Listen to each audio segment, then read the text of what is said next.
सभी मेरे प्यारे व्यूअर्स का वेलकम करता हूँ YET की एवरीडे एडिटोरियल क्लास में। इस क्लास को मैं लेकर के आता हूँ उन लड़के लड़कियों के लिए जिनको क्वालिटी एजुकेशन का एक्सेस नहीं है। हर गांव हर शहर तक इस क्वालिटी एजुकेशन को मैं पहुँचाने की कोशिश करता हूँ इन वीडियोज़ के ज़रिए। अगर आप आज भी इंग्लिश से डरते हैं, दिमाग में कॉन्फिडेंस नहीं है, 1% भी आपके दिमाग में कन्फ्यूज़न है इंग्लिश को लेकर के, इस क्लास के ज़रिए वो कॉन्फिडेंस भी आएगा और कन्फ्यूज़न भी निकालने की कोशिश करूँगा। शुरू करेंगे फटाफट से नेम्स एंड प्लेसेस नाम के इस खास एडिटोरियल को आज के, जो कि एक नई थीम के ऊपर बेस्ड है, आधारित है। चलिए देखते हैं, आइए कुछ नया सीखते हैं।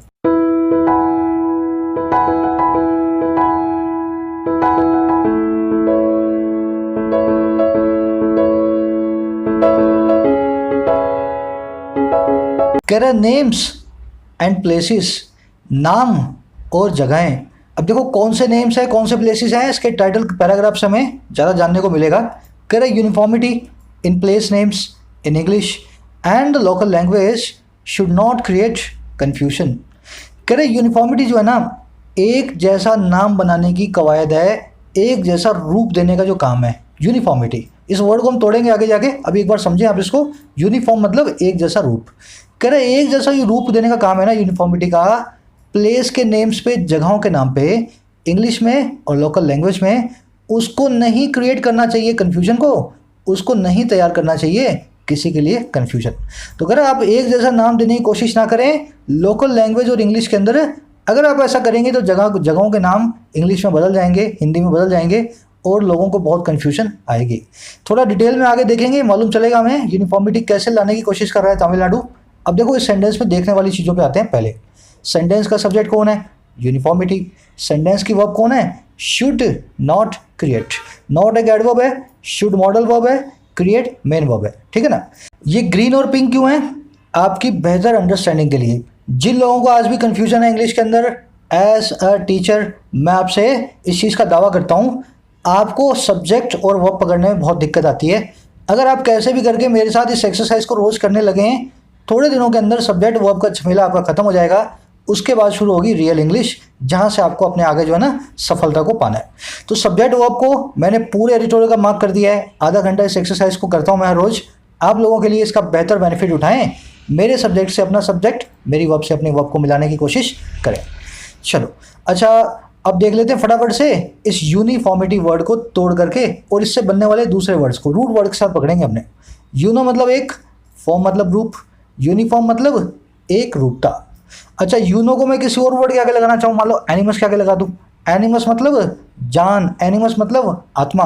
यूनानिमस मतलब जब सबकी आत्मा एक जैसी हो, जब सबके सब लोग किसी बात को एक साथ मान जाएं, उसको कहते हैं यूनानिमस, है ना। यूनानिमस डिसीजन वो डिसीजन होगा जिसमें सबने एक राय करके सहमति जता के उस डिसीजन को लिया है। समझ गए ना, एनिमस से बना है। अच्छा, यूनोलेटरल, यूनिलेटरल, जो चीज़ एक तरफा हो, एक लेटरल हो, जिसका सिर्फ एक ही पहलू हो, यूनिलेटरल। वैसे हमने लास्ट से बना दिया यूनिक। यूनिक मतलब अकेला, है ना। यूनो के आगे एडजेक्टिव के लिए हमने प्रीफिक्स लगाया QUE, यूनिक बना दिया, इसका मतलब है अकेला। तो यूनो रूट को पकड़ेंगे, रूट वर्ड से चढ़ेंगे। अगर रूट वर्ड्स आप सीख लेते हैं, आपकी इंग्लिश की जर्नी का मोस्ट पावरफुल टूल है as far as vocabulary is concerned. शुरू करें, एक समरी में आपको दे दूं। समरी ये है कि तमिलनाडु ने अभी कोरोना के बीच में भी अपने जगहों के कई डिस्ट्रिक्ट्स के नाम चेंज करने की कोशिश की है। क्यों चेंज करने की कोशिश की है? कह रहा है कि हमें इंग्लिश वाले नेम्स पसंद नहीं है, हमें आंध्रा की तरफ से आए हुए नेम्स पसंद नहीं है, हमें तो तमिल के अंदर अपने जो है शहरों के नाम रखने हैं। अब देखो हर जो है ना स्टेट इस तरह के काम करती है। तमिलनाडु ने कुछ नया नहीं किया है, पर इसने जो किया है वो एक्सट्रीम में जाकर के किया है।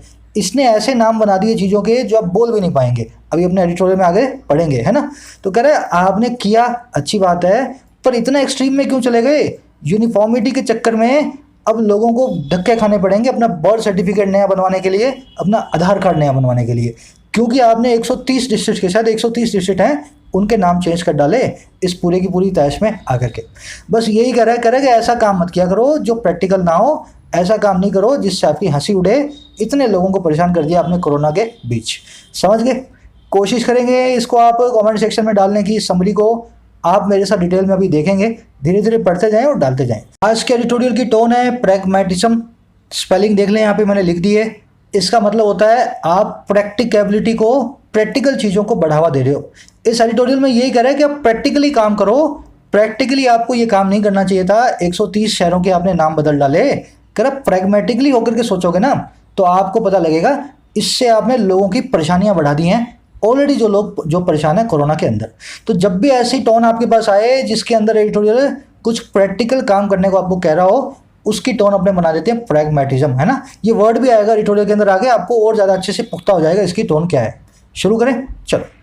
कह रहा है spelling and pronunciation are not first cousins in English. कह रहा है स्पेलिंग किसी चीज़ को लिखना और प्रोनाउंसिएशन किसी चीज़ को प्रोनाउंस करना, उच्चारण करना। कह रहा है लिखना और उच्चारण करना है ना, बोलना जो है, ये दोनों के दोनों फर्स्ट कजिन्स नहीं है इंग्लिश के अंदर। अब देखो फर्स्ट कजिन्स कौन से होते हैं, आपके सीधे सीधे आपके सगे संबंधी, है ना। जो आपके सीधे सीधे चचेरे फुफेरे भाई बहन हैं वो आपके फर्स्ट कजिन्स हैं। कोई आपके ऐसे कजिन्स भी निकल करके आ सकते हैं कि ये मेरी मम्मी के चाचा के लड़के के फूफे के बेटे की लड़की है तो मेरी ये बहन लगी, है ना। वो फर्स्ट कजिन नहीं है आपका। फर्स्ट कजिन तो वो है जो आपके फादर के जो ब्रदर हैं या उनकी सिस्टर है उनका बेटा या आपकी मदर के। तो कह रहा है स्पेलिंग और प्रोनाउंसिएशन इंग्लिश में कभी भी सीधे साधे चचेरे भाई बहन नहीं रहे हैं, इनका रिश्ता बहुत दूर दूर से नहीं आप जो है ना जोड़ पाएंगे। अब देखो कैसे एग्जाम्पल देता हूँ आपको। BUT बट होता है, PUT पुट होता है। तो बट को बुट नहीं बोलते और पुट को पट नहीं बोलते, तो इन दोनों का कोई जो है ना आपस में कनेक्शन नहीं है। बड़े आगे प्रोनाउंसिएशन वर्ड को नोट करें, इसको प्रोनाउंसिएशन बोले, प्रोनाउंसिएशन ना बोले ना। वैसे तो लिखा भी नहीं हुआ है, प्रोनाउंसिएशन बोलते हैं कुछ लोग, इसको क्या बोला जाता है, प्रोनाउंसिएशन। कह रहा this holds good for other languages including Tamil, a surviving ancient language. कह रहे ये जो बात है ना होल्ड गुड करती है, अप्लाई करती है अदर लैंग्वेजेस दूसरी भाषाओं के लिए भी, जिसमें शामिल है तमिल भी, जो कि एक सर्वाइव करने वाली है, आज भी बची हुई है, एक बहुत ही एंशिएंट बहुत ही एज ओल्ड पुरानी भाषा है। समझ गए ना। कह रहा ऊपर वाली बात तमिल पे भी उतनी ही लागू पड़ती है जितनी इंग्लिश के ऊपर लागू पड़ती है। सेंटेंस में देखने वाले बहुत अच्छे फ्रेज हैं। होल्ड गुड को हम देखेंगे फटाफट से, बहुत जगह लिखा होता है, इसको आप सीधे सीधे अगर इसका मीनिंग निकालेंगे तो निकलेगा नहीं। चलो, होल्ड गुड का मतलब है कोई चीज सच है या कोई चीज आप पे भी अप्लाई होती है ना। होल्ड गुड होती है आपके लिए भी सच है भाई, जितनी उनके लिए सच है, जितनी उन पे अप्लाई होती है आप पे भी अप्लाई होती है। ऐसे एक और बनती है होल्ड वाटर। उसका मतलब क्या होता है, किसी चीज का आप पे अप्लाई होते हुए, वैलिड होते हुए या ट्रू होते हुए दिखाई देना, अपीयर होना। होल्ड गुड तो क्या मतलब अपीयर होती नहीं है ही। होल्ड वाटर का मतलब क्या है, किसी चीज का लगना कि वो आपके लिए अप्लाइड है, आपके लिए ट्रूथ है। ऐसे एक तीसरी है डू वेल, है ना, गुड से वेल बना दिया। डू वेल मतलब सही काम करना, जो आपने काम किया अगर उसका मैं डू वेल लगा दूं तो आपने बहुत बढ़िया काम किया। अब मैं आपको उसको यूज करके दिखाता हूं, ज़्यादा आपको अंडरस्टैंडिंग आएगी। Some arguments do not hold good in every case. कुछ आर्ग्यूमेंट्स जो हैं, कुछ बहस जो हैं, कुछ कथन जो हैं वो होल्ड गुड नहीं करते हैं, अप्लाई नहीं होते हैं, सच नहीं होते हैं हर केस के अंदर। तो अगर आप एक ही आर्गूमेंट को हर केस पे लगाओगे तो शायद वो सब पे अप्लाई नहीं होगा, क्योंकि होल्ड गुड को इसी तरीके से अपने यूज करते हैं ना, अप्लाई करना सब केस के अंदर। कह रहा his story just does not hold water. उसकी स्टोरी बिल्कुल भी वाटर को होल्ड नहीं करती है, बिल्कुल भी वैलिड नहीं लगती है, बिल्कुल भी ट्रूथ हमें उसकी स्टोरी में नहीं लगता है। समझ गए ना। होल्ड वाटर मतलब देखने में नहीं लगता है सच है या नहीं, है ना। हो सकता है सच हो सकता है सच ना हो, है ना। The bench has done well two point out lapses in the functioning of the government. Bench ने, जजेस के ग्रुप ने सही काम कर दिया, पॉइंट आउट करके कमियों को सरकार की फंक्शनिंग में, सरकार की कामकाज में। समझ गए ना। डू वेल को लगा करके आप यही बताते हैं आपने भाई बहुत बढ़िया काम किया है, और उसके बाद आप फटाफट काम भी बताते हैं ना, टू पॉइंट आउट लैप्सेस, ये काम करके बहुत काम किया अच्छा बेंच ने। अब सवाल आपका ये होगा सर ये आपने बताया हमें कहाँ से पता लगेगा, कौन सी किताब में लिखा हुआ है। कहीं भी नहीं लिखा हुआ, ये मालूम चलेगा रीडिंग से। इसीलिए इस सेशन को मैं लेकर के आता हूँ इस एडिशनल इन्फॉर्मेशन के साथ। ये इन्फॉर्मेशन जब तक आप डाइजेस्ट नहीं करोगे ना तब तक आपकी रीडिंग बिल्कुल अच्छी नहीं बनेगी। आप ये होल्ड गुड देखोगे, होल्ड मतलब पकड़ना, गुड मतलब अच्छी चीज़ या कोई सामान। अरे भाई इस लैंग्वेज ने कौन सा अच्छा सामान पकड़ा हुआ है ना, ऐसे तो बनेगा नहीं। तो अपने को इसको स्ट्रक्चर को समझना पड़ेगा। कोशिश करें मेरे साथ, लिखते जाएं, नोट करते जाएं सब स्ट्रक्चर्स को। चलिए, एंशिएंट होता है पुराना, इसको एज ओल्ड बोल दें, एंटिक बोल दें, आर्काइक बोल दें, रेलिक बोल दें। चारों के चारों एंशिएंट के जो है सिनोनिम। एंटोनिम क्या होगा इसका, मॉडर्न, अल्ट्रा मॉडर्न, है ना। चलो, कह रहे perhaps this aspect has not been fully taken into account by the Tamil Nadu government in its decision to change the spelling of 1018 cities, towns and localities in the state. कह रहे लेकिन शायद, perhaps का मतलब क्या होता है शायद, कह रहे शायद ये पहलू जो है ना, ये जो एस्पेक्ट है, इसको पूरी तरीके से अकाउंट नहीं किया गया है, इसको पूरी तरीके से कंसिडरेशन में नहीं लिया गया है। कहाँ पे, किसके द्वारा? सरकार के द्वारा तमिलनाडु की। और किस जगह? इसके उस फैसले में जो कि चेंज कर देने का है स्पेलिंग को नामों की 1018 सिटीज़ के, टाउन्स के और लोकेलिटीज़ के स्टेट के अंदर। तो इन्होंने 130 नहीं 1018 सिटीज़ के नाम बदल दिए, शहरों के गांवों के नाम बदल दिए। कह रहा है ये जो ऊपर वाला कॉन्सेप्ट है ना, जो हमें स्पेलिंग और प्रोनाउंसिएशन एक जैसा नहीं करना होता, ये एस्पेक्ट को तमिलनाडु की सरकार कभी समझ ही नहीं पाई। सेंटेंस का सब्जेक्ट कौन है? एस्पेक्ट। वर्ब कौन है इसकी? Has not been fully taken. अब एक चीज़ बताता हूँ आपको, कंफर्ट जोन से बाहर आओ, मुझे बताओ ये जो वर्ब लगी है कौन सी वॉइस में है और कौन से टेंस के अंदर बनी हुई है। ये तो यहाँ लिखा ही हुआ है, आपको समझ में आया नहीं आया ये कौन सा वॉइस है और कौन सा टेंस है? अभी यहाँ पे स्क्रीन को फ्रीज करो, 2 सेकंड 3 सेकंड लो और मुझे बताओ। चलो, हमेशा हर स्ट्रक्चर का टेंस आपके दिमाग में बैकग्राउंड के अंदर आ जाना चाहिए। उस एक्सरसाइज को भी आप मेरे साथ हमेशा करेंगे। सेंटेंस का सब्जेक्ट एस्पेक्ट वर्ब हो गई, प्रेजेंट परफेक्ट टेंस के अंदर पैसिव वॉइस। पैसिव वॉइस कैसे पता लगा मुझे? बीन के बाद में टेकन लगा हुआ था, बी फैमिली की वर्ब है बिन, इसके बाद में वर्ब की थर्ड फॉर्म आ गई टेकन। अच्छा, बीच में क्या आ रहा है? सॉरी, अरे भाई एडवर्ब है, ये बीच में ही आती है हमेशा, ज़्यादातर एडवर्ब्स हेल्पिंग वर्ब और मेन वर्ब के बीच में आती है। इसको वर्ब ना माने, वर्ब तो आपकी बिन और टेकन है। हैज़ भी आना था क्योंकि बिन जो है अकेले नहीं आता हैज़ के बिना।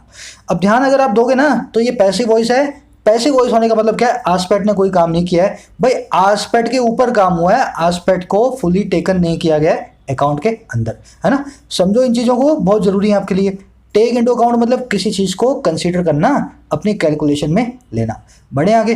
कह रहे the gazette notification of April 1st 2020 which was made available only recently is an outcome of 2 years of labor put in by district collectors and a committee headed by Minister for Tamil Official Language and Culture K. Pandya Rajan। कह रहे ये जो gadget notification है ना April 1st 2020 का, ये जो gadget का नोटिफिकेशन आया है, सरकारी नोटिफिकेशन होता है, सो गैजेट नोटिफिकेशन अपने बोलते हैं। कह रहे ये जो है ना 1 अप्रैल को जो कि मेड अवेलेबल किया गया था, जिसको पब्लिक के सामने लाया गया है ओनली रिसेंटली, हाल ही में। कह रहे ये जो नोटिफिकेशन है ना, इसकी बात आगे ये नोटिफिकेशन है एक आउटकम, एक नतीजा, और किसका? 2 सालों के लेबर का, ऑफ 2 years ऑफ लेबर, 2 सालों की मेहनत का। अच्छा, कौन सी मेहनत है? जिसको पुट इन किया गया, जिसको रखा गया, जिसको किया गया डिस्ट्रिक्ट कलेक्टर्स के द्वारा। और किसके द्वारा? एक कमिटी के द्वारा, जो कि हेडेड बाई थी, जिसकी अगुवाई कर रहे थे मिनिस्टर तमिलनाडु के ऑफिशियल लैंग्वेज और कल्चर के, जिनका नाम है के पंड्या राजन। तो ये गैजेट नोटिफिकेशन जो April 1st को आया है, इतने लोगों ने 2 साल के अंदर इसके ऊपर मेहनत की है, उसी का ये है नतीजा। सेंटेंस में देखने वाली कई चीज़ें हैं, है ना। सबसे पहले सब्जेक्ट वर्ब मिला ली अपन ने, नोटिफिकेशन की वर्ब आई है इज, विच रिलेटिव प्रोनाउन की वर्ब आई है वॉज मेड। अब मेरा आपसे एक सवाल है, मुझे फटाफट बताएंगे यहाँ पे विच की जगह दैट क्यों नहीं लगा हुआ? वट का तो सवाल बनता ही नहीं था, है ना। नोटिफिकेशन यहाँ डाल दिया है, सेंटेंस में आ गया है, इसी को हम रिफर कर रहे हैं। अगर ये नहीं आया होता तो हम वट लगाते, वो तो आपको मालूम है। अब मुझे बताओ यहाँ पे दैट क्यों नहीं लगा हुआ, विच ही क्यों लगाया गया? पहले आप मुझे बताएं, फिर मैं आपको बताता हूं, ताकि अपनी अंडरस्टैंडिंग क्लियर हो। चलो, अगर यहाँ पे मैं दैट लगाऊं तो इसका मतलब क्या है? जिसको अवेलेबल किया गया है हाल ही में ही। इसका मतलब क्या हो जाएगा भाई? गैजेट नोटिफिकेशन बहुत सारे हैं, तमिलनाडु में हर मिनट एक गैजेट नोटिफिकेशन मिलता है। हम तो उसकी बात कर रहे हैं जो हाल ही में जिसको अवेलेबल बनाया गया। देखो, जब भी ऐसी चीज़ हो जिसको आइडेंटिफाई नहीं करने की ज़रूरत हो, जिसको आपको स्पेसिफिक करने की ज़रूरत ना हो, उस चीज़ के लिए अपने दैट नहीं लगाते हैं, समझ गए ना। तो यूनिक होने की वजह से यहाँ पे हम विच को यूज़ नहीं करेंगे, रिलेटिव प्रोनाउन विच को यूज़ करेंगे, दैट को यूज़ नहीं करेंगे। अच्छा, आउटकम वर्ड आप जानते हैं, आउट मतलब बाहर, कम मतलब आना। किसी चीज़ में से जो चीज़ बाहर निकल करके आती है वही होती है उसका नतीजा, वही होता है उसका रिजल्ट। आउटकम के दोनों सिनोनिम है, रिजल्ट कॉन्सिक्वेंस, किसी चीज़ का नतीजा। ये पुट इन और हेडेड अचानक से आई हुई V3 है। मेन वर्ब तो वॉज मेड आ चुकी है, ये काम कर रहे हैं यहाँ पे एडजेक्टिव का। कल सुबह 11, 12, 1 बजे दोपहर तक मैं एक वीडियो को पब्लिश करने वाला हूँ जीरेंट्स एंड पार्टिसिपल्स पे, लाइव करेंगे प्रोबेबली। तो आपको जीरेंट्स, पार्टिसिपल्स, अचानक से आई हुई V3, वर्ब की ING फॉर्म, ये सारा का सारा एक ही वीडियो के अंदर 100% अंडरस्टैंडिंग के साथ करने की कोशिश करेंगे। तो तैयार रहें कल के लिए। कल 2 वीडियो आने वाली हैं, रात में करने वाले हैं सारे के सारे ग्रामर रूल्स जो पूरे वीक में आपने मेरे साथ पढ़े, और जो वोकैबुलरी पढ़ी उसका एक बूस्टर। तो रात में 8 बजे एक वीडियो, कल दोपहर में 12-1 बजे तक एक वीडियो। आगे बढ़े, कह रहा है it is now for the revenue and disaster management department which handles land records in the state and the respective rural and urban local bodies to take the notification forward. कह रहा है it is, अब ये है now, अभी क्या, किन के लिए, इन लोगों के लिए। एक तो ये वाला revenue and disaster management department है ना, सरकार का डिपार्टमेंट है। अच्छा कौन सा डिपार्टमेंट है भाई, ये वो विच वाला, वो वाला जो हैंडल करता है लैंड के रिकॉर्ड्स को स्टेट के अंदर, है ना, भूमि के लैंड के रिकॉर्डों को स्टेट के अंदर संभालता है। और किसके हाथ में है, कह रहा है ये रिस्पेक्टिव रूरल और अर्बन लोकल बॉडीज के, अपने अपनी जगह के पंचायतों के, नगर पालिकाओं के क्या करने को, टेक करने को, इस नोटिफिकेशन को फॉरवर्ड और आगे ले जाने को। तो जैसे ही गैजेट नोटिफिकेशन निकला ना तो सरकार ने बोल दिया अब आप देखोगे और आप देखोगे इस नोटिफिकेशन को कैसे इंप्लीमेंट करना है, तो इन्हीं के हाथ में इस काम को आगे ले जाना। ये ऊपर आपने विच वाला देखा, यहाँ पे भी विच वाला अप्लाई होगा। इस डिपार्टमेंट को, यूनिक डिपार्टमेंट को हमें दैट लगा करके बताने की जरूरत नहीं है। अगर ऐसे 5 डिपार्टमेंट होते ना तमिलनाडु में, 5, तो मैं बताता भाई दैट जो कि हैंडल करता है लैंड के रिकॉर्ड्स को। अब देखो डिपार्टमेंट तो एक ही है, अगर 5 नहीं है तो मुझे यहाँ पे दैट को ना लगा करके विच को लगाना है। बहुत सिंपल लॉजिक है, लॉजिक के साथ चले। कह रहे the idea is to make the anglicised names sound closer to the root of original Tamil names. कह रहा आइडिया जो है ना अभी इज, वो क्या है, मेक करना, बनाना अंग्रेजी नामों को, एंग्लिसाइज्ड नेम्स को। ये कौन से नेम्स होते हैं, आपको मैंने राहुल से राहुल बना दूं, है ना, अंग्रेजों वाला नाम बना दूं आपका, थोड़ी सी स्पेलिंग को ऊंचा नीचा करके, तो आपका एंग्लिसाइज्ड नेम हो जाएगा वो। कह रहे विचार, इनका आइडिया जो है, ख्याल जो है, वो है बना देना अंग्रेजी नामों को साउंड करने वाला, क्लोजर और नज़दीक उस रूट के, उस जड़ के जो कि है ओरिजिनल तमिल नेम के। तो अंग्रेजों ने नाम बदले होंगे, अब ये कोशिश कर रहे हैं पुराने वाले संस्कृत वाले तमिल वाले नामों को फिर से ऐसा बना दें, ऐसे वो नाम जो है साउंड करें। सेंटेंस में देखने वाली चीज़ देखो, परसों ही मैंने आपको बताया है मेक नाम की कॉजेटिव वर्ब को कैसे यूज़ किया जाता है। मैंने आपको बताया था किसी से कोई काम करवाया जाता ना तब इस वर्ब को हम यूज़ करते हैं। जैसे मनीष ने मनीषा से नचवाया, मनीषा ने मनीष को नचवाया, मान लो, समझ गए ना, तो मनीषा ने मनीष को नचवाया तो ऐसा नहीं लिखेंगे मनीषा डांस्ड मनीष, आप गलती करते हैं ऐसी लिखने की, आप ऐसा लिखेंगे, देखना मनीषा डांस्ड मनीष। अब देखो ऐसा कोई सेंटेंस तो बन ही नहीं सकता, है ना। अपना इसका तो मतलब ये हो गया मनीषा ने डांस किया, और मनीष का तो यहाँ पे कुछ कनेक्शन बैठ ही नहीं रहा डांस वर्ब के बाद। तो अपने को क्या करना है, इसको मेक वर्ब से यूज़ करना है। मनीषा ने, मेक की second form made, past tense के अंदर, मनीषा ने मनीष को नचवाया, मनीष से डांस करवाया, समझ गए ना, मनीषा मेड मनीष डांस। ध्यान रखना है हमेशा इसके बाद जो आएगा, जो भी आप यूज़ करना चाह रहे हो वर्ब, वो बेयर इन्फिनिटिव होगी, बेस फॉर्म होगी, जिसमें आप वर्ब की फर्स्ट फॉर्म लगोगे एस या ईएस के बिना। जजेस ने सुनिधि को गाना गवाया, तो जजेस made Sunidhi sing a song, है ना, sing a song, sang a song नहीं, सिंगिंग ए सॉन्ग नहीं, संग ए सॉन्ग नहीं, वर्ब की first form sing a song, समझ गए ना। बस यही काम यहाँ पे हुआ है। आइडिया यही है कि मेक कर दिया जाए, बना दिया जाए एंग्लिसाइज्ड नेम्स को साउंड करने वाला, इस तरह से जो है समझा जाने वाला, जो कि उनके रूट से, ओरिजिनल तमिल से क्लोज में हो। आगे बढ़ेंगे, मेरा आपसे छोटा सा इसका चैलेंज है, इसको मैं नेक्स्ट क्लास में लूँगा कभी। आप मुझे इस सेंटेंस का पैसिव करके दिखाएं, जो लोग कर सकते हैं वो लोग करके कमेंट सेक्शन में डालें।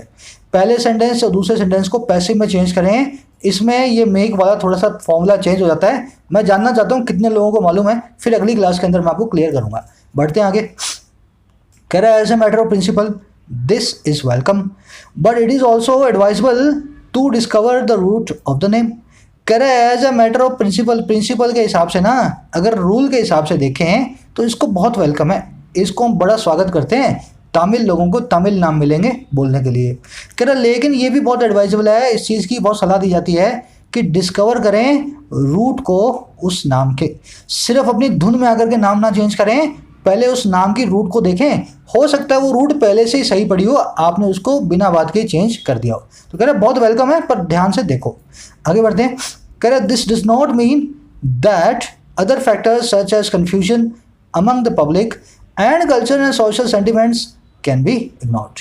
और कह रहे जो ऊपर वाली बात है ना, इसका बिल्कुल मतलब नहीं है, कतई इसका ये मीनिंग नहीं निकलता कि जो दूसरे फैक्टर्स हैं, दूसरी चीज़ें हैं, दूसरे रीजन्स हैं, कारक हैं, जैसे कि कन्फ्यूजन पब्लिक के बीच में, कन्फ्यूजन अमंग द पब्लिक, और हमारे सांस्कृतिक, कल्चरल और सामाजिक सोशल सेंटिमेंट जो हैं उनको इग्नोर किया जा सकता है। कह रहे ये सब काम ठीक है कर लो कोई बात नहीं, लेकिन इसका मतलब ये ऐसा बिल्कुल मत निकालना इसकी कॉस्ट के ऊपर आप लोगों को एक तो कंफ्यूज करोगे या लोगों के कल्चरल और सोशल सेंटिमेंट्स को आप करोगे हर्ट। ऐसा आप इग्नोर करने वाला काम नहीं कर सकते हो। समझ गए ना? सेंटेंस में देखने वाली चीज़ों पे आए। क्या बताया आपको? अदर के बाद में हमेशा प्लूरल नाउन, अनदर के बाद में हमेशा सिंगुलर नाउन। अगर इसको याद रखना हो ट्रिक को तो कैसे याद रखोगे? अनदर बना कैसे? एन प्लस में अदर। ए एन क्या बताते हैं? सिंगल को बताते हैं। तो एन अदर ही तो अनदर होता है ना, इसीलिए तो सिंगुलर वर्ब आती है इसके बाद, क्योंकि इसमें आगे एन पड़ा हुआ है। इसको थोड़ा और आगे बढ़ाता हूँ, एनी अदर आ जाए या नो अदर आ जाए उसके बाद में आप सिंगुलर लगा सकते हो। देखो अदर के बाद प्लूरल है, अब कोई देख ले सर एनी अदर आ गया उसके बाद में प्लूरल लगा हुआ है, ये क्या पढ़ा दिया आपने? अरे भाई एनी अदर आया, वो अदर नहीं है। तो एनी अदर के बाद में और नो अदर के बाद में सिंगुलर लगे आप लगाएं। इनफैक्ट आपको यही प्रीफर करना चाहिए, इनके बाद सिंगुलर। प्लूरल बोलने में लगता है आप सिंगुलर जो है प्योरिस्ट इंग्लिश के अंदर सिंगुलर फॉलो करते हैं इन दोनों के बाद। अच्छा दूसरी चीज़, फटाफट से एक बार एक सेंटेंस को आप देख लो पहले, है ना, फिर इसी में से दिखाऊंगा और ये छुप जाएगा, आप कहोगे सर छुप गया वो। तो एक बार देख लो इस सेंटेंस को, इसी में से एक सवाल पूछने वाला हूँ आपसे मैं। चलो आप लोगों को कोशिश करनी है मुझे इन दोनों सेंटेंसेस, इनफैक्ट तीनों सेंटेंसेस के बीच में मुझे फ़र्क बताओ। 1 2 3 फ़र्क क्या बताना, इनमें जो एरर है उस एरर को फाइंड आउट करो। फिर मैं आपको छोटा सा कॉन्सेप्ट है फटाफट से बता देता हूँ 20 सेकेंड में। चलो शुरू करते हैं। Japan is renowned for its diverse culture heritage. Japan जाना जाता है इसके तरह तरह के डाइवर्स, अलग अलग तरह के कल्चर हेरिटेज के कारण, इसके सांस्कृतिक धरोहर के कारण, है ना। हिंदी में बता रहा हूँ आपको। सेंटेंस में गलती क्या है? ये कल्चर भी एक नाउन है, एक हेरिटेज भी नाउन है। दो नाउन एक साथ तो आ नहीं सकते इंग्लिश में। या तो पहले वाले नाउन को आप एडजेक्टिव बदल दो, उसके एडजेक्टिव फॉर्म है, या बाद वाले को निकाल दो। अगर मैं इसको निकाल दूं, Japan is renowned for its diverse culture, अकेला नाउन रह गया, सेंटेंस सही है। पर आपको कभी भी ऐसा हो नहीं देता कि आप निकाल दो, आपको तो बदलने को काम करना है। निकालना बिल्कुल बन सकता है, पर मैं निकालूंगा नहीं, मैं बल्कि करूंगा ये पहले वाले नाउन को बदल दूंगा किसके अंदर, जो है एडजेक्टिव फॉर्म में। कल्चर मतलब आपकी संस्कृति, कल्चरल मतलब आपकी सांस्कृतिक, है ना, सांस्कृतिक हेरिटेज बन गई, ये भी एक कल्चरल हेरिटेज बन गई। तो याद रखें इस रूल को, इंग्लिश में दो नाउन्स कभी भी एक साथ नहीं आते हैं। दो नाउन्स को जहां भी आपको एक साथ दिखे ना, वहां पे आपके कान खड़े हो जाने चाहिए। ऐसे क्वेश्चंस को आपको इसी तरीके से सॉल्व करना है। अगला देख लो, ये मैंने 2-3 दिन पहले पूछा था आपसे। The company deals in alcohol beverages.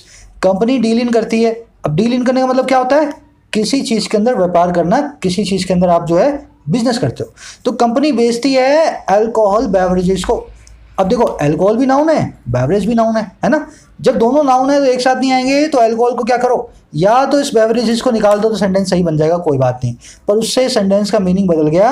अपने को मीनिंग अगर वही रखना है तो अल्कोहल का बना दो अल्कोहलिक, ठीक है ना, क्योंकि अब ये एडजेक्टिव जो है ना इस बेवरेज को मॉडिफाई कर देगा। हमारे पास दो नाउन एक साथ नहीं होंगे। अच्छा अगला देखो, she ordered a lemon tea. उसने ऑर्डर किया एक लेमन टी को। सर लेमन भी एक नाउन है, टी भी एक नाउन है, गलत हो गया सेंटेंस। फटाफट से इसकी मैं कुछ बना देता हूँ एडजेक्टिव फॉर्म। लेमनिक टी कर दूं क्या? लेमनिक टी कर दूं क्या? अब ध्यान देना इसको, ये जो आपको मैंने बताया ना फॉर्मूला, कंपाउंड नाउन्स पे नहीं लगता है। लेमन टी एक ऐसा चीज़ है, एक ऐसी चीज़ है जो एग्जिस्ट करती है, इसमें टी भी होती है, इसमें लेमन भी होती है। तो अगर ऐसे दो नाउन्स एक साथ आ जाएं जो कि कंपाउंड नाउन हो, जिनका अस्तित्व हो, मौजूदगी हो, एग्जिस्टेंस हो, उनको हम सिंगल नाउन की तरह ट्रीट करते हैं। एग्जाम्पल लो, sports car, android smartphone, gold medal, pen stand, है ना। समझो ये सब के सब क्या है? दो दो नाउन मिले हुए हैं। पर स्पोर्ट्स कार भी एक कार, एक स्पेशल टाइप की कार है, एग्जिस्टेंस उसकी होती है। एंड्रॉयड स्मार्टफोन भी है, एग्जिस्टेंस होती है। गोल्ड मेडल भी है, इसकी भी एग्जिस्टेंस होती है। पेन स्टैंड की भी एग्जिस्टेंस होती है। तो ये सब के सब क्या है? Compound noun. अब ध्यान ये रखना, जो बनते हैं वही बनते हैं, अपने घर से मत बना देना। अब सर ने बताया तो मैं एक ऐसा बना देता हूँ, गोल्ड स्टैंड, है ना। सर गोल्ड का भी तो स्टैंड हो सकता है ना। अरे कहीं होता है क्या, कहीं सुना है क्या तुमने? कोई चीज़ होती है क्या ऐसी गोल्ड स्टैंड? कंपाउंड नाउन नहीं है कोई ऐसा भी। चल मैं ऐसा बना देता हूँ, पेन कार, है ना। पेन स्टैंड बना है तो पेन कार बना देता हूँ, पेन की शेप की कार बन जाएगी। जो चीज़ बनी हुई है उसी के ऊपर कंपाउंड नाउन बनता है। घर से तुम्हारे अपने हिसाब से कंपाउंड नाउन नहीं बनेगा। बस इसी को आप ध्यान रखें। आगे चलो बढ़ते हैं। कंपाउंड नाउन्स को आप जैसे जैसे स्टडी करेंगे मेरे साथ, वैसे वैसे आपको मालूम चलता रहेगा कंपाउंड नाउन ऐसे होते हैं। और एग्जांपल दूं, जैसे कोर्ट ऑर्डर है ना। कोड ऑर्डर, ये भी कंपाउंड नाउन है। कोड के ऑर्डर को कोड ऑर्डर बोलते हैं अपने, है ना। तो इसमें भी अपने को जो है यहाँ पे दोनों को एक साथ अपने रख सकते हैं। आगे बढ़ते हैं। कह रहा है फॉर, हाँ कहाँ गया, कह रहा ऑल्सो साथ ही साथ, without making it look like change being made for the sake of change, the exercise should be based on logic and convention. कह रहे साथ ही साथ बनाए बिना इस चीज़ को, विदाउट मेकिंग इस चीज़ को, और क्या लुक लाइक होने वाला, दिखाई देने वाला, चेंज एक ऐसा बदलाव, बीइंग मेड जिसको किया जा रहा है, for the sake of change सिर्फ बदलाव को करने के लिए। कह रहे बिना इस चीज़ को ऐसा बनाए कि एक ऐसी चीज़ दिखे सबको कि ये बदलाव कर रहे हैं, सिर्फ बदलाव को करने के लिए खाली बैठे थे, सोचा चलो सिटीज़ के नाम बदल देते हैं। कह रहा ऐसा इसको बिना दिखाए, ये जो एक्सरसाइज है ना, ये आधारित होनी चाहिए, बेस्ड होनी चाहिए लॉजिक पे और कन्वेंशन पे, आज तक हमारी जो ट्रेडिशन है, जो प्रैक्टिस है उसके ऊपर। समझ गए ना। ऐसे हवा में एक्सरसाइज मत कर देना, फ्री बैठे हैं हम, कोरोना में कुछ काम तो हो नहीं रहा, चलो 1000 सिटीज़ के नाम बदल देते हैं, है ना। अब आगे नाम बताएगा, ऐसे अजीब अजीब नाम लिखे हैं इसने भाई साहब, सब्जियों के, फलों के नाम, मिठाइयों के नाम लगेंगे आपको। चलो आगे बढ़ते हैं। No one would object to Sivaganga, a constituency that had sent former Union Minister P. Chidambaram several times to Lok Sabha, being called Shivagangai or Tirumalai, a village in Shivagangai Taluk as Tirumalai। कह रहा कोई भी object नहीं करेगा, no one would object, किसी को भी objection नहीं है इस चीज़ पे। और किस चीज़ पे, टू लगा के बताएगा कि शिवागंगा को, जो कि एक कॉन्स्टिट्यूंसी है, एक जगह है जिसने सेंड किया है, भेजा है हमारे पुराने चिदम्बरम साहब को बहुत बार, कहाँ पे, लोकसभा के अंदर। कह रहा कोई भी ऑब्जेक्ट नहीं करेगा शिवागंगा के ऊपर। अच्छा इसके किस काम के ऊपर, भाई इसके बीइंग कॉल्ड होने पे, इसके जो है कहलाए जाने पे, और क्या शिवगंगाई। तो कह रहा कोई भी ऑब्जेक्ट तू नहीं करेगा शिवगंगा के कहलाए जाने पे, शिवगंगाई। सेंटेंस इतना ये है ना, बीच में तो इसने बताया ये है क्या शिवगंगा, उसके बारे में। कह रहा और दूसरी चीज़ पे ऑब्जेक्ट किस पे नहीं करेगा वो, और तिरुमलाई के, जो कि एक विलेज है शिवगंगा तालुक में, क्या एज अ थिरुमलाई। तो तिरु का थिरु और कोई शिवगंगा का शिवगंगाई जो है होने पे कोई भी ऑब्जेक्ट टू नहीं करेगा। खूबसूरत सेंटेंस है, थोड़ा सा लंबा सा लिखा हुआ है, हो सकता है आप थोड़े से इसमें वो हो जाएं। कोशिश करें इस कोमा से इस कोमा के बीच का जो है ना, हाँ यहाँ का बीच का आप अलग कर दें, बहुत अच्छे से आप इस सेंटेंस को समझ पाएंगे। आ जाओ सेंटेंस के अंदर देखने वाली चीज़ों पे, क्या क्या चीज़ें भाई देखो। चलो नो वन, आज अपने बहुत अच्छा कॉन्सेप्ट करने वाले हैं। नो वन, नन और नोबडी, इन तीनों को कब कहाँ कैसे यूज़ करना है। करने से पहले हर रोज़ की तरह मैं आपको पहले कुछ क्वेश्चंस देता हूँ, आप मुझे बताओ कुछ एरर दिखती है, अगर आपको एरर दिखती है तो उसको सही करो, फिर मैं बताऊंगा ताकि आप अपने आप को, अपने नॉलेज को परख पाएँ। सब कोशिश करेंगे। स्क्रीन को फ्रीज करो, अभी देखो पांचों सेंटेंसेस में क्या अपने को एरर है। चलो आराम से टाइम देना, कॉन्सेप्ट सीखते वक्त पूरा टाइम अपने को देना चाहिए। देखो no one is equal to nobody, पहली चीज, no one is equal to nobody, दोनों क्या एक दूसरे के सिनोनिम है। तब कब कौन सा लगेगा भाई, लगेगा नोबडी इनफॉर्मल भाषा में और नो वन लगेगा फॉर्मल भाषा में। तो रिटन लैंग्वेज के अंदर अपने नोबडी को करेंगे अवॉइड, बोलने चलने में नोबडी बोल सकते हैं, एक्चुअल में अपने को रिटन में यूज करना चाहिए नो स्पेस वन, ठीक है ना।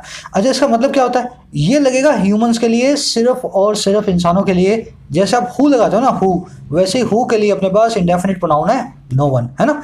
इंसानों वाला हु है ये, नो वन लगाना है अपने को इंसानों के लिए।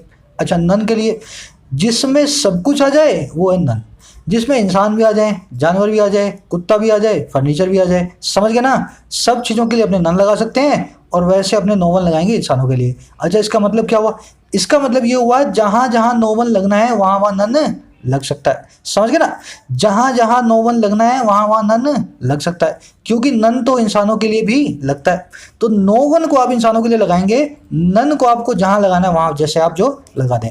अब इसमें एक और रूल है, पहले अपने पांचों को सॉल्व करते हैं क्वेश्चंस को, ताकि अपने को अच्छे से समझ में आए।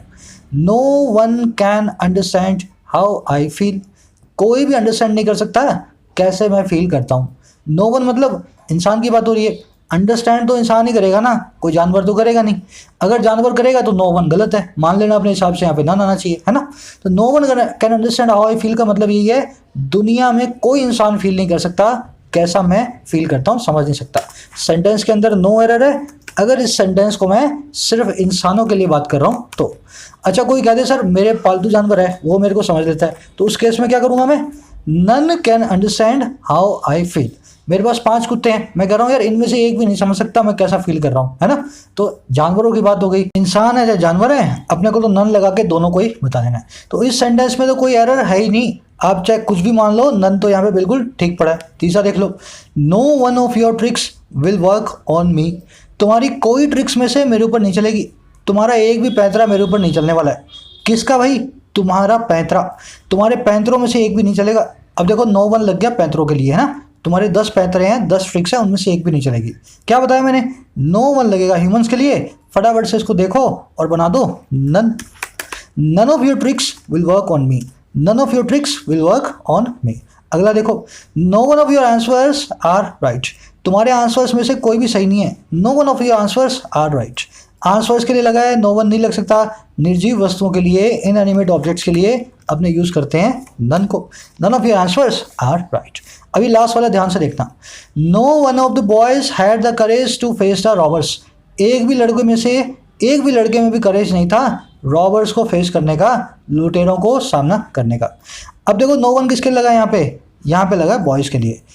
इंसानों के लिए नो वन लगता है, सेंटेंस में नो एरर है। अब इस चीज़ पे ध्यान देना, अगर ये सेंटेंस आपके सेंटेंस इंप्रूवमेंट का पार्ट है तो भी इस सेंटेंस में एरर है। सेंटेंस में मैं नो वन को चेंज कर दूंगा नन में।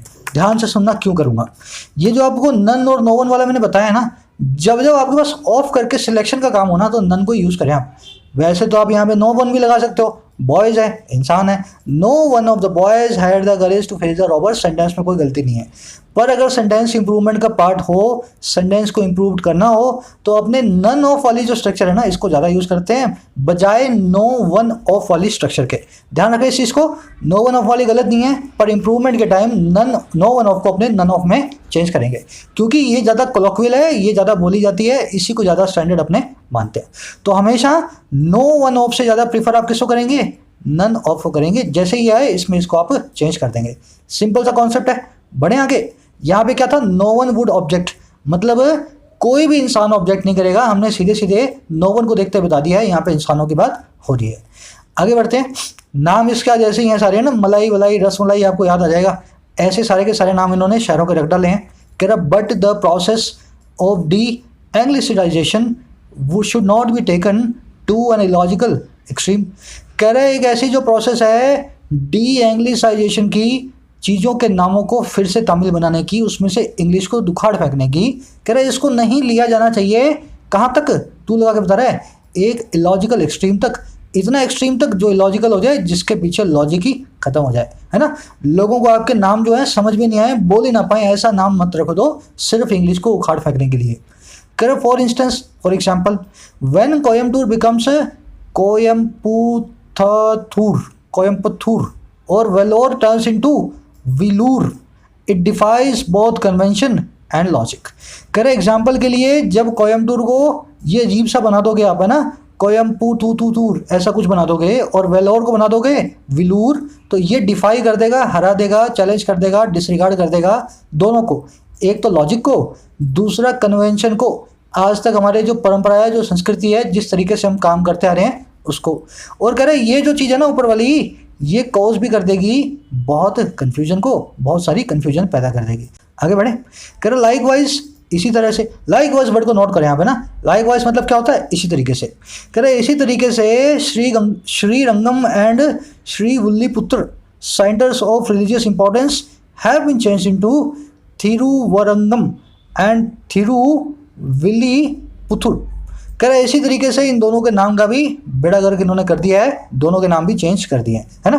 प्रेजेंट परफेक्ट टेंस के अंदर पैसिव वॉइस बनी हुई है, बिन प्लस में वर्ब की थर्ड फॉर्म। एक चीज़ मैं आपको बताता हूँ, ध्यान रखना। लाइक वाइज जो है ना, इसको अपने स्पोकन इंग्लिश में बहुत यूज़ करते हैं। जैसे आपको किसी ने बोल दिया, it was pleasure meeting you, आपसे मिल करके बहुत खुशी हुई। अब आप क्या बोलते हो? Me too. पहली बात तो मी टू गलत होता है ना, आई टू होता है। दूसरी बात क्या है? मी टू आई टू छोड़ो, आप बोल दिया करो लाइक वाइज। इसका मतलब क्या होता है? जो तुमने बोला ना, मैंने तुम्हें वैसा ही बोल दिया। तुमने मुझे बोला मुझसे मिलकर तुम्हें खुशी हुई है ना, लाइक वाइज मुझे भी तुमसे मिलकर के बहुत खुशी हुई है। तो स्पोकन के अंदर इसको यूज़ कर सकते हैं, इस वर्ड को, बस इसने रिटर्न में यूज़ किया हुआ है।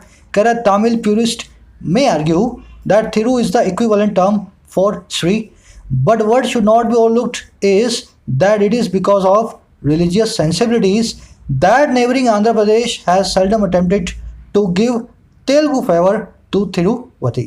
कह रहे ये तमिल प्यूरिस्ट जो हैं आर्ग्यू कर सकते हैं, तमिल के जो एंथुसियास्ट हैं, तमिल को मानने पहचानने वाले लोग हैं, समझदार लोग हैं तमिल में, इस चीज़ की बहस कर सकते हैं कि थिरु जो है ना, थिरु ये वर्ड है इक्विवेलेंट टर्म, बिल्कुल बराबर की टर्म है किसकी, श्री की। अपने हिंदी में श्री बोलते हैं, तमिल में थिरु बोलते हैं। कह रहे लेकिन वो चीज़ जिसको ओवरलुक नहीं किया जाना चाहिए, वो चीज़ जिसको नज़रअंदाज नहीं करना चाहिए, वो क्या है, इस दैट वो ये है। कह रहे ये इसीलिए है, इट इज़ बिकॉज, ये इसीलिए है क्या रिलीजियस सेंसिबिलिटीज़ के कारण ही जो पड़ोस का स्टेट है, नेबरिंग आंध्र प्रदेश है, रिलीजियस सेंसिबिलिटी के कारण ही उसने कभी भी अटैम्प्ट नहीं किया, सेल्डम ही अटैम्प्ट किया है, बिरले कभी कोशिश की है देने की तेलुगु फेवर किसको, तिरुवती को। कह रहा which is a Tamil name. कह रहा आपको अगर आज इंग्लिश से परेशानी हो गई, आप तमिल कर रहे हो, आंध्रा के अंदर भी ऐसी चीज़ें हैं जिनका तमिल रूट बना हुआ है, कभी भी आंध्रा वालों ने उनको तेलुगु फेवर देने की कोशिश नहीं की, क्योंकि रिलीजियस सेंसिबिलिटीज़ को वो समझते हैं, आप लोगों को नाराज़ नहीं करना चाहते हैं। तो आप भी लोगों को नाराज़ ना करें, श्री थिरु के चक्कर में ना पड़ें।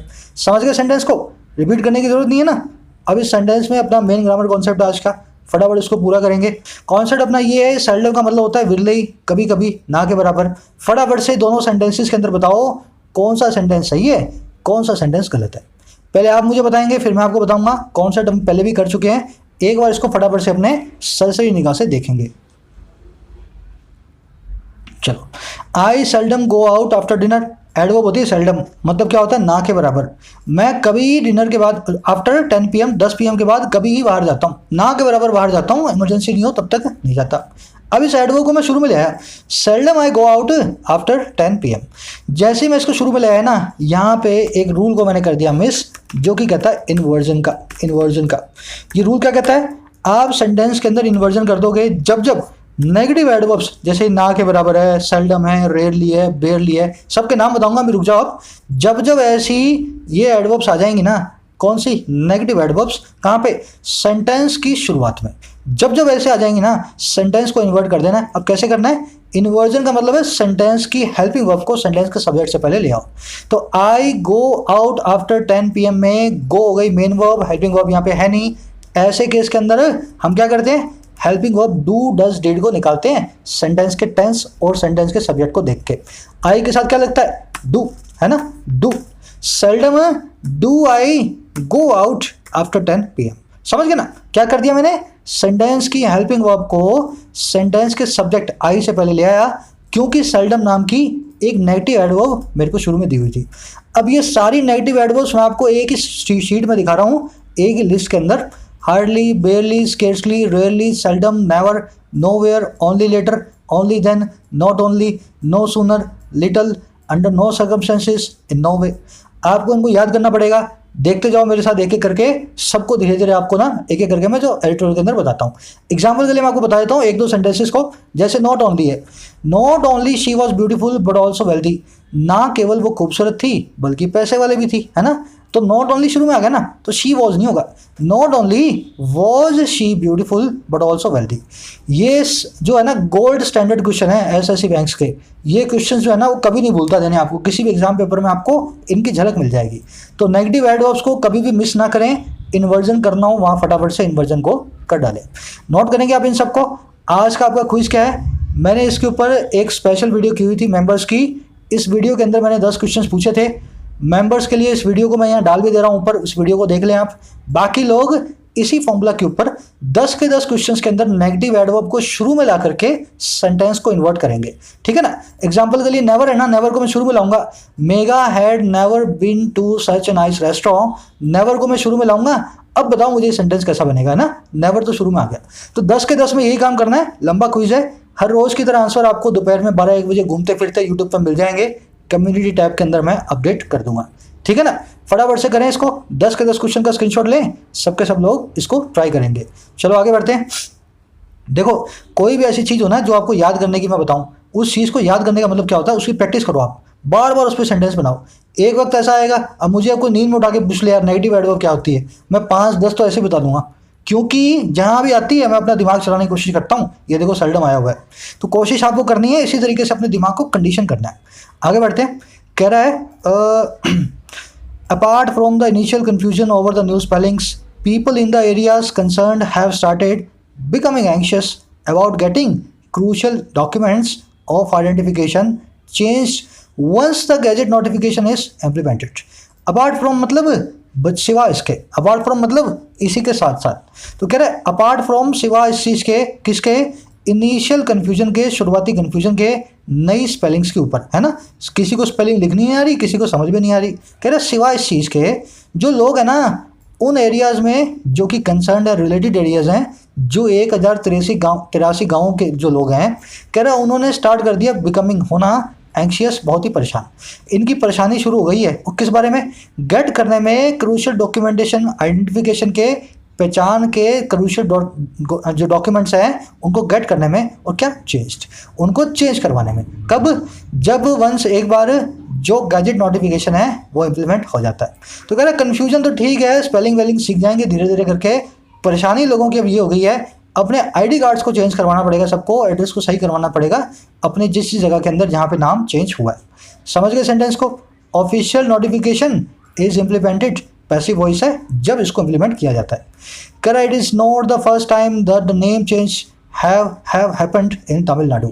कह नहीं है ये पहला वक्त, पहली दफ़ा नहीं है ये किस चीज़ की, कि नामों का चेंज हुआ है।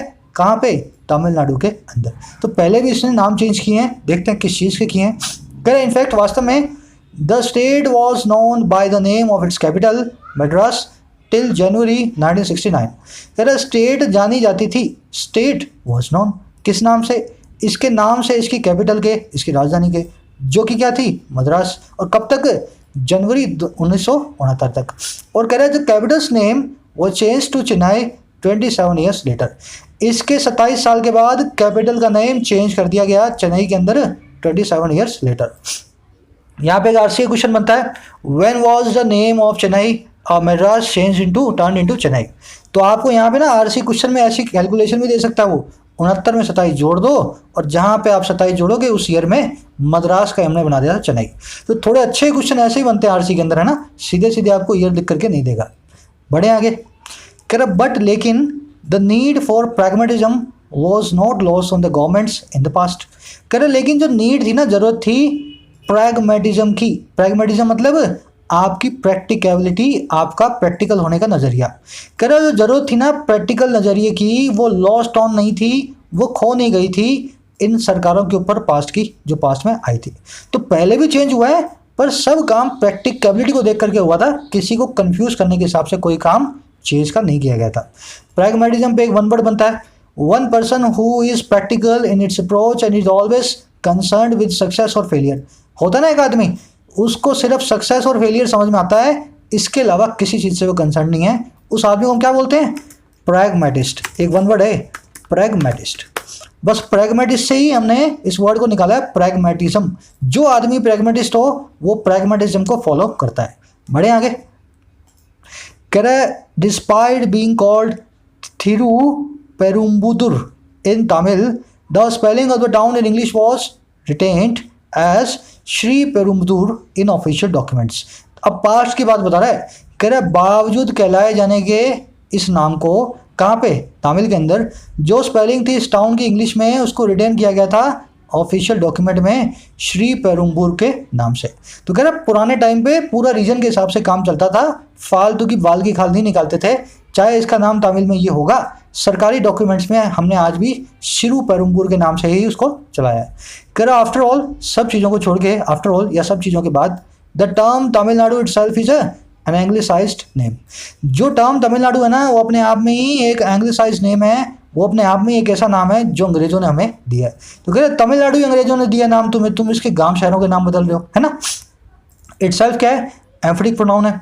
कैसे पता लगा, वर्ब से पहले आ रहा है, वर्ब के बाद आता तो रिफ्लेक्सिव प्रोनाउन, वर्ब से पहले आ रहा तो एम्फेटिक। कह रहा चेंजेस टू द नेम और spelling of places should not disturb public equilibrium during a difficult time. बदलाव जो है ना नामों में और स्पेलिंग्स में, जगहों की, प्लेसेस की, उस बदलाव को डिस्टर्ब नहीं करना चाहिए, डिस्टर्ब नहीं करना चाहिए पब्लिक के संतुलन को, इक्विलिब्रियम को, शांति को, डिफ़िकल्ट टाइम में जो है मुश्किल हालात के अंदर। चेंज कर दो ठीक है, पर ऐसे टाइम पे मत करो, ऐसे प्लेसेस के नाम इस तरह से मत चेंज करो लोगों के दिमाग का संतुलन बिगड़ जाए, बैलेंस, सेरेनिटी, सिमेट्री या इक्विलिब्रियम बिगड़ जाए। अब फटाफट से आप सभी के लिए मैसेज है, कल 2 वीडियोज़ आने वाली हैं जीरेंट एंड पार्टिसिपल्स पे, जैसा कि मैंने आपको बताया भी वीडियो के दौरान। सभी लोग उस वीडियो को ध्यान से देखेंगे। कोशिश करूंगा मैं प्रीमियर करने की, साथ में आपके साथ लाइव बैठूंगा। रात में एक वीडियो करेंगे पूरे वीक की वोकैबुलरी, ग्रामर, कॉम्प्रिहेंशन, हर तरह के क्वेश्चन को एक ही सेशन में आधे घंटे के हम समराइज कर सकें। तो पिछले पूरे वीक में जो भी आपने मेरे साथ हिंदू में सीखा, आप उसको रिवाइज कर सकते हैं एक बूस्टर के तौर पर क्विज़ के जरिए। तो क्लॉज टेस्ट, PQRS, हर तरह के क्वेश्चन हम उसमें रखने की कोशिश करेंगे रात वाले सेशन के अंदर। इजाज़त दें मुझे, वीडियो को शेयर करना ना भूलें। चैनल आपका ही है, मेरा नहीं है, चैनल आप सभी का है। इसको ग्रो करने में मेरी हेल्प करें। Signing out.